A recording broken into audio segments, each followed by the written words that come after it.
প্রায় আমি এই কথাটা শুনে থাকি মানুষের মুখে যে এর গায়ে আধুনিকতার ছোঁয়া লাগেনি।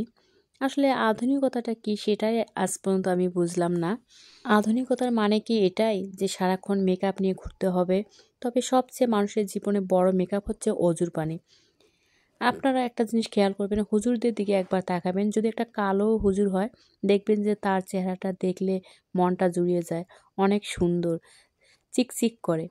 তারা কি মেকআপ করে হুজুরেরা? না। কিন্তু তাদের সবচেয়ে বড় মেকআপ হচ্ছে অজুর পানি। আর এর চেয়ে বড় মেকআপ কি হতে পারে আমি জানি না।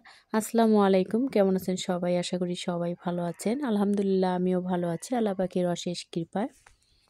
যে যেখান থেকে আমার এই ভিডিওটি দেখছেন তাদের সবার প্রতি আমার আন্তরিক অভিনন্দন থাকলো। আর সবার প্রতি আমার একটা অনুরোধ থাকলো, যদি কেউ আমার চ্যানেলে নতুন হয়ে থাকেন তাহলে অবশ্যই আমার চ্যানেলটি সাবস্ক্রাইব করবেন। আর যারা করেছেন তাদেরকে তো অসংখ্য ধন্যবাদ। আজকে আমি আধুনিক যুগের কিছু বাস্তব কথা নিয়ে এই ভিডিওটা সাজিয়েছি, অবশ্যই শেষ পর্যন্ত দেখবেন। চলুন মূল ভিডিওতে চলে যাই। এই আধুনিক যুগে মেয়েদের জামা হয়ে গেল ছোট, লজ্জা আসবে কোথার থেকে? রুটি হয়ে গেল ব্রেড, শক্তি পাবে কিভাবে? ফুল হয়ে গেল প্লাস্টিকের, কিভাবে সুগন্ধ ছড়াবে? সুন্দর অসুন্দর বোঝার উপায় নেই, শরীর হয়ে গেছে এখন মেকআপের। শিক্ষার্থী হয়ে গেল টিউশনের, তো জ্ঞান কোথা থেকে আসবে?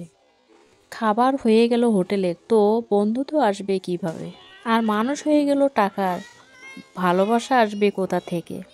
ভিডিওটি যদি ভালো লাগে থাকে অবশ্যই লাইক কমেন্ট শেয়ার করতে ভুলবেন না। সবাই ভালো থাকিয়েন, সুস্থ থাকিয়েন। আল্লাহ হাফেজ।